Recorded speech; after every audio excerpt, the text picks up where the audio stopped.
Alright guys, so got a box in today, doing a quick cell phone recording here from Game Envy. I reached out to them because I was back in the Kickstarter and they offered to send me the majority of my pledge early so I could check it out. They'll post up here on the Instagram. Once I get settled today or maybe this evening, I'm going to try and see if this fits in my Monument Hobbies paint bag as well. So got our little cork dealios here for mounting models using some like pinning to pin those in and like feed the models and stuff. We got the bottle caps, and those will screw onto our handle here, which is my first time using this handle. I've been using the GW ones, but I'm gonna give this a whirl. I told them when I messaged them that some of the guys from DRD use these. Pretty sure Joe uses these, I believe. Got us a little sticker. Everybody likes stickers. Order of the miniature. Boop. Got some brushes. Always down to have more brushes to use. We'll see how these go. I'm sure they get put to use. They look like they're synthetic. They don't say Sable. I'm going to assume it's synthetic. I've been doing a lot more with synthetic stuff lately, thanks to Sam Lynn's kind of promoting that with wet blending and having brushes that can do the bulk of the dirty work. So we'll give these a whirl. See how they stack up to, yeah, it even says nylon here. If I actually read it, I would have known. But we'll see how these stack up to what I've been using, and I'm sure even if I like them better or worse, they'll still get the job done for what I need to do. I've still got my high-quality Sable brushes that I like to use as well. And then we've got our wet palette here, the Exemplar. Boom, that actually turned out really nice. I requested the red. Oof. Because for my Battletech stuff, I've been doing a lot of red stuff. So let's do a quick little, let's follow the seam here. I know that I'm doing this one-handed, so I know that there's a fold over on the back here that I could have just used. But with me having one hand to work with, actually I suppose it might have been easier if I had done it the other way, I guess. But try and do it one-handed so I can also hold my phone. Alright, so let's see here. Now I've got a few wet palettes. I've got the Army Painter one, I've got the Stay Wet one, I think it's Master Sons, and then I've got the Red Grass Games one, which I use currently. But I saw this and I was pretty excited because it's got like this little compartment here and for storing brushes, so making sure you keep the little caps on these if you're going to use that is imperative, so you don't mess up your brushes. Some brushes are probably fine, but if you're worried about your tips, that's a thing. Let's see, this should come out. Nice, nice. Pretty cool. This got a nice little prop area, which is good. I paint a lot in the living room these days, so prop and paint brushes, I don't have a lot of real estate, but for on my desk here, which is kind of messy, that's pretty nice. So cool. Little mixing areas, which I use an old plastic palette for doing a lot of mixing anyway. I'll probably get some use out of that, I think. Because I usually, if I mix some paint, and I'm going to be using it a lot, I mix a nice little pool of it, so that'll be cool. We'll see how that goes. I'll be curious to see how this cleans up. From what I read, the only thing that's from a material that's supposed to make it to where the paint comes off easy, and it is resistant to certain types of solvents, I think. So it's solvent safe, basically. So that'll be cool. I've had some where, I don't think I've got, yeah, I do have my Red Grass Games one here. I have my Red Grass Games one here with the magnets on it, and it got to a point where I couldn't get these off. I could probably get a couple of those on, but like some of the stuff is just permanently on there, and I could not get them back out. I haven't had Austin from work trying to help me, and I've soaked it in alcohol and whatnot, and couldn't get it off. I don't know if it's the same material, but like this was a pain, so we'll see if this works any better for me. Is this some kind of release? What's this? Oh, right. This is the thing that has to do with like the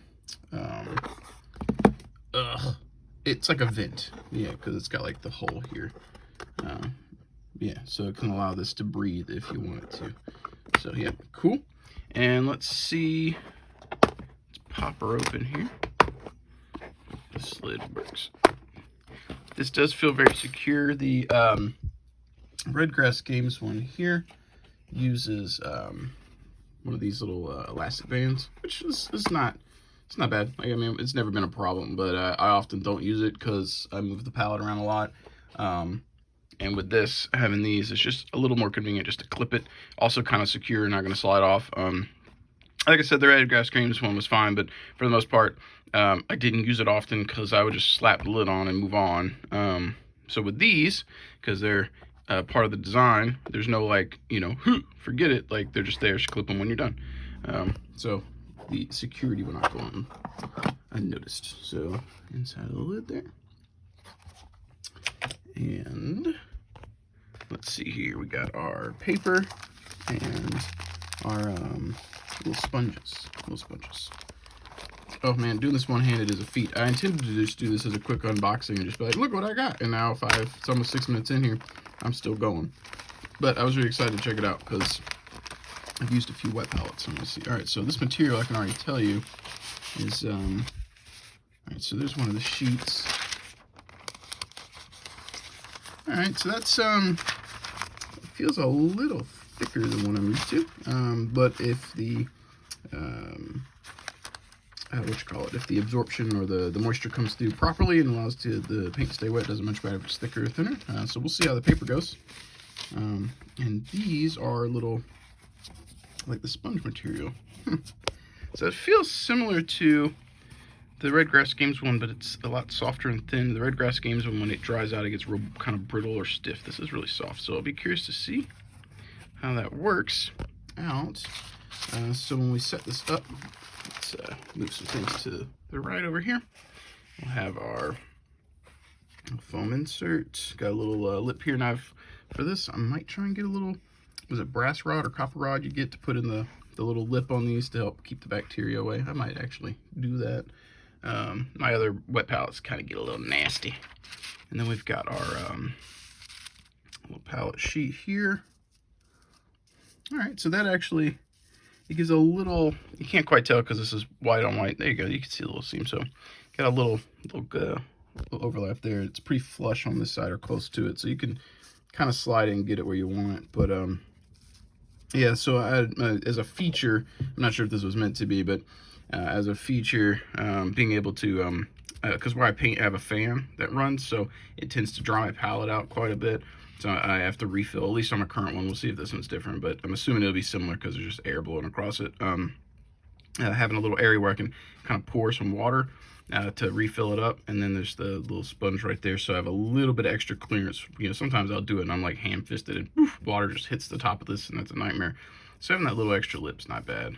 Again, I don't know if that was a design feature or a happenstance, but for me, that'll probably be useful. I'll probably just slide the parchment over like that and give myself that nice little lip.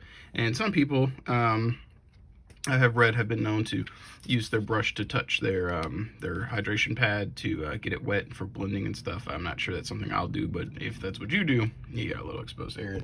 Now I've got, I thought I had my other wet palette easily accessible to compare. Actually, I do. Hang on here, guys. This is the Army Painter one. Let's see here. And I have not opened this pad. This pad here, this is almost identical, I think, to the Red Grass Games one. That's very stiff. So we're going to see how this one functions. And like I said, when I get back to my my paint area tonight, actually the other room, that's where the stuff's at, I'm going to see how this fits into my Monument Hobbies go bag with my paint bottles and stuff, and see if this fits in the top zip up. If it does, this will be perfect. You just throw this in the top of the go bag, zip it up, and good to go. Though I guess I'd have to be aware of how it's oriented so that, like, if there was still wet paint in it, I don't tilt the bag up and then dump all the paint. But yeah, we'll see. If it does fit, that's still a nice feature. So we'll see.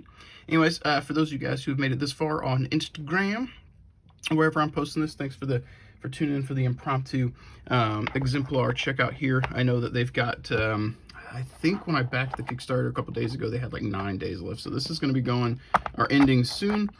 Price point on it is pretty affordable. I went for the $90 pledge. That got me some paintbrushes, the handle, these little extra guys here, and the sticker. This was all the value right there, the sticker. Probably throw that on the wet palette too. But yeah, so if you didn't do this, I think this usually retails for like 30 something, almost 40 bucks with all the gizmos.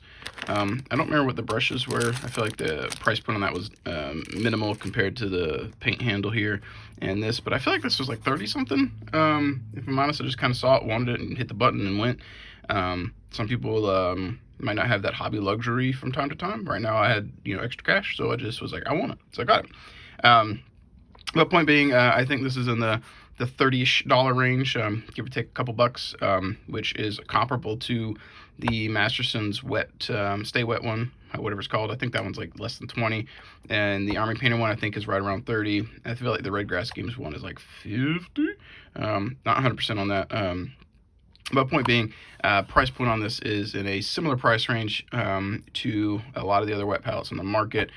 Probably more in the mid-range because it's not as expensive as Red Grass. It's more expensive than the Stay Wet one from Masterson's, and obviously more expensive than a DIY one.